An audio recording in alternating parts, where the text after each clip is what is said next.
जय मुक्ताई वार्ता न्यूज चॅनलमध्ये आपले हार्दिक स्वागत आहे। केंद्र सरकारने मका आयात करू नये, डॉक्टर विवेक सोनवणे यांची मागणी।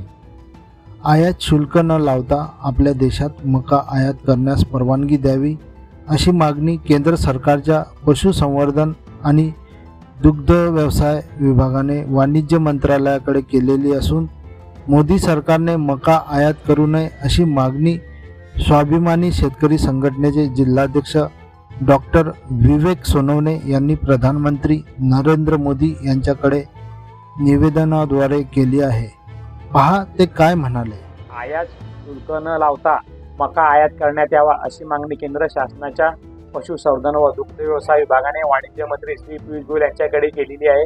या वर्षी ही मागणी मान्य करण्यात येऊ नये अशी मागणी स्वाभिमानी शेतकरी संघटनेच्या वतीने करण्यात आहे। या वर्षी मान्सून चांगला झाला असल्याने मराठवाडा, विदर्भ, उत्तर महाराष्ट्रासह मक्याचे विक्रमी उत्पादन होणार आहे। अशी असताना सुद्धा केंद्र शासन पोल्ट्री लॉबी उद्योजकांच्या दबावाला बळी पडून मका आयात करण्याच्या भूमिकेमध्ये आहे। तर ही मागणी केंद्र शासनाने त्यांची मागणी केल्यास मका उत्पादक शेतकरी पूर्णतः आर्थिक कोलमडला जाईल व त्यांच्या ताटात माती कालवल्यासारखे होईल। म्हणून देशामध्ये खरीप मक्याचे विक्रमी उत्पादन असताना केंद्र शासनाने बाहेरून मका आयात करू नये। याआधी सुद्धा केंद्र शासनाने कापसाच्या गटाने सोयाबीन, तूर, टोमॅटो आयात करून शेतकरी भूमिका घेतलेली आहे।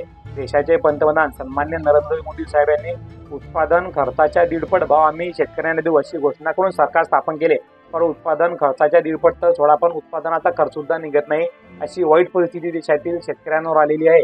व याला कारणीभूत म्हणजे केंद्र शासन राज्य शासनाचे वारंवार घेण्यात येणारे धोरण। शेतकऱ्यांचं केंद्र सरकारचं धोरण म्हणजे शेतकऱ्यांचं मरण अशी परिस्थिती देशात उद्भवलेली आहे। एकीकडे शेतकऱ्यांना विविध योजनांद्वारे 1000, 500, 200 रुपये महिन्याला द्यायचे व त्या शेतकऱ्यांच्या हातामध्ये माती घालून त्यांचं एकरी 15 ते 20, 25 हजार रुपये नुकसान करायचं अशी भूमिका शासनाची आहे।